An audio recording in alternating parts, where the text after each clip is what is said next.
فرمایا کہ اے ایمان والو اپنی آوازوں کو نبی صلی اللہ علیہ وسلم کی آوازوں سے کبھی اونچا نہ کرنا. لا ترفعوا اصواتکم فوق صوت النبی ولا تجہروا لہ بالقول کجہر بعضکم لبعض. فرمایا جس طرح آپس میں ایک دوسرے کے ساتھ اونچی اونچی باتیں کرتے ہو, رسول اللہ کی بارگاہ میں جا کے ایسی باتیں نہ کرنا. یہ ادب قرآن سکھا رہا ہے. اس ادب کے ضمن کے اندر میں بتاؤں گا حضور کا احترام کیا ہے.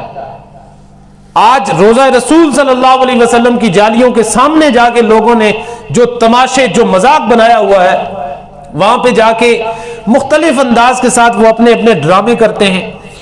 اور قرآن کریم جو ہماری سب سے مقدس کتاب ہے, قرآن کریم کی وہاں پہ اس انداز کے ساتھ, چونکہ عربوں کی اپنی زبان بھی ہے تو جو اپنی چیز ہو اس کی قدر پھر نہیں رہتی نا جی.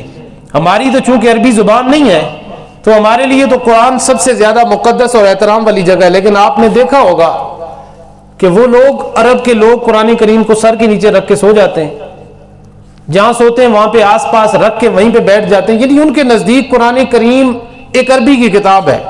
لیکن ہمارا یہ نظریہ اور عقیدہ ہے وَنُنَزِّلُ مِنَ الْقُرْآنِ مَا هُوَ شِفَاءٌ وَرَحْمَةٌ لِّلْمُؤْمِنِينَ کہ اس قرآن کو اللہ کہتا ہے کہ ہم نے مومنین کے لیے شفا بنایا ہے, رحمت بنایا ہے, سارے جہاں کا قانون اس کے اندر بتایا ہے. تو ہمارے لیے قرآن کریم رسول اللہ صلی اللہ علیہ وسلم کی سینہ اطہر پہ نازل ہونے والی کتاب ہے. اس لیے ہمارے لیے قرآن کریم بھی عزت والا ہے, محترم ہے, مکرم ہے. اسی طرح سے رسول اللہ صلی اللہ علیہ وسلم کی دربار, آپ کے مزار, آپ کے دربار کے اندر جانے کا جو طریقہ قرآن نے بتایا اس کو بھی ذرا سمجھیے. قرآن نے کہا وَلَا تَجْهَرُوا لَهُ بِالْقَوْلِ كَجَهْرِ بَعْضِكُمْ لِبَعْضٍ أَن تَحْبَطَ أَعْمَالُكُمْ. فرمایا کہ جس طرح تم ایک دوسرے کے ساتھ لڑائیاں کرتے ہو, جھگڑے کرتے ہو, یا ایک دوسرے کے ساتھ اونچی اونچی زبان میں, اونچی اونچی آواز میں باتیں کرتے ہو, فرمایا خبردار روزہ رسول کے سامنے جاؤ تو میرے محبوب کے دربار میں, میرے محبوب کے مزار پر انوار کے سامنے جاؤ, یا رسول اللہ کی بارگاہ میں آؤ. فرمایا خاموشی کے ساتھ بیٹھ جانا, خاموشی کے ساتھ بیٹھ جانا, کوئی اونچی زبان میں آواز میں بات نہ کرے. یا اللہ اگر کسی سے بات ہو گئی تو اس کی سزا کیا ہوگی؟ اللہ نے فرمایا ان تخبط اعمالکم وانتم لا تشعرون. تخبط اعمالکم, فرمایا تمہارے اعمال حبط کر لیے جائیں گے, تمہارے اعمال حبط کر لیے جائیں گے اور تمہیں خبر بھی نہیں ہوگی. یہ دو سزائیں ہیں. اب یہاں پہ پڑھے لکھے لوگوں کا مجمع ہے, ایک ہوتا ہے ضبط اور ایک ہوتا ہے حبط. یہ دونوں الگ الگ لفظ ہیں. ضبط ہوتا ہے کسی چیز کو قبضہ کر لینا, ضبط کر لینا. لیکن یہ جو ضبط ہوتا ہے یہ عارضی ہوتا ہے.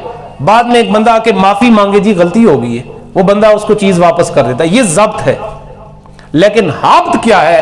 حبط یہ ہے کہ جو چیز ایک دفعہ لے لی اس کو واپس نہیں کرنا.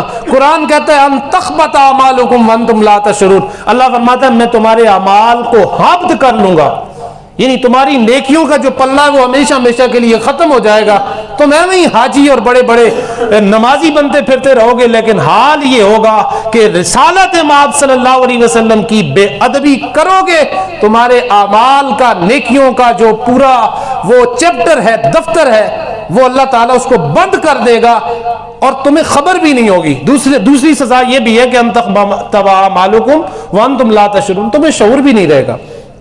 بھئی غلطی اگر ہو جائے انسان سے, کوئی گناہ ہو جائے اور انسان کو پتہ چل جاتا ہے کہ یار میں نے یہ گناہ کیا ہے, وہ شام کو, رات کو, پچھلے پیر تہجد میں کہیں نہ کہیں اللہ سے معافی مانگے, یا اللہ میرے کو گناہ ہو گیا معافی دے. توبہ کا دروازہ کھلا رہتا ہے. لیکن یہاں پہ اللہ فرماتا ہے کہ یہاں پہ حال یہ نہیں ہے. میرے محبوب کی بارگاہ میں گستاخی پہ آؤ گے, بے ادبی پہ آؤ گے, تمہیں شعور بھی نہیں ہوگا, تمہیں پتہ ہی نہیں چلے گا. معافی تو تم تب مانگتے نا جب پتہ ہوتا. یہاں پہ فرمایا تمہیں خبر بھی نہیں ہوگی اور تمہارے اعمال تمہارے ضائع ہو جائیں گے. یہ رسالت مآب صلی اللہ علیہ وسلم کے ادب کی میں بات سنا رہا ہوں.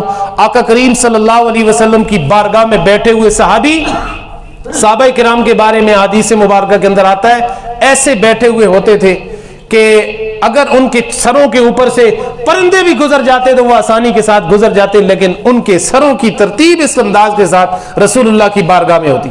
بولتے نہیں تھے وہ,